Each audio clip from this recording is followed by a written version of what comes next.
The stunt work on this was way more intense than anything I've done before. They were more kind of precise, there was more involved for these specific beats. I set out with a goal to make it like the best duels ever filmed. I'm the sword master, and I started in 1952 with Errol Flynn.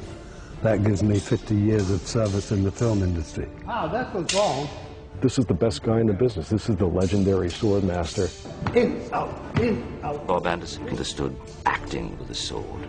He said, just because it gets faster doesn't mean to say it's better. He said, you know that as an actor, it's the beats in between. We bought some original swords in London that were quite nice. The one that we're using for Johnny Depp is a sword from 1750. You like pain?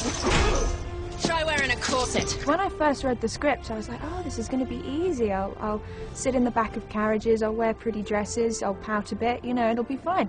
But actually, I've had a lot of stunt work to do, which has been rather challenging. I think I came up smiling, actually. It was fantastic. I was just so glad that I had hit the water and I was still alive and that a shark hadn't jumped out and eaten me. You know, it was great.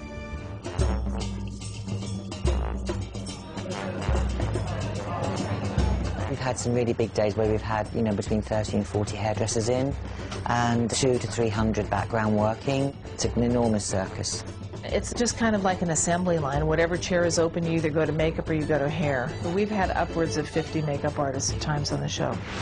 I arrived here with everything in triplicate, 900 pieces, of which 600 were copies of the first 300.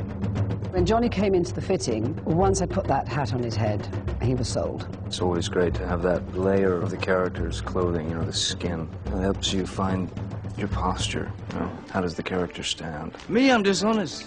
And a dishonest man you can always trust to be dishonest.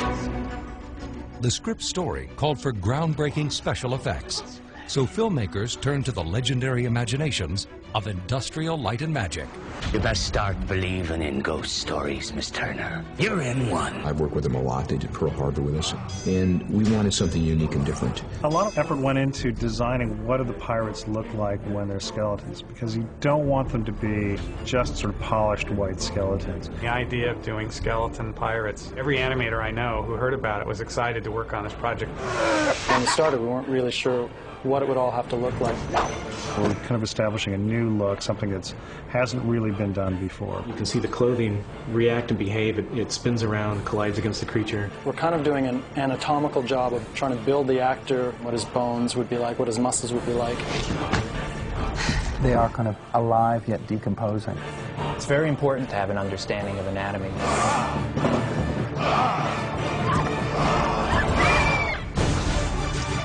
The scenes that had the biggest appeal to me were the big skeleton battles.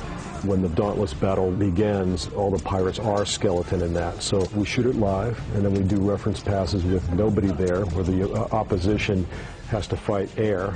It's like you've been learning a tango with someone for a month, and then they go, okay, now do it without your partner. And you just feel like an idiot.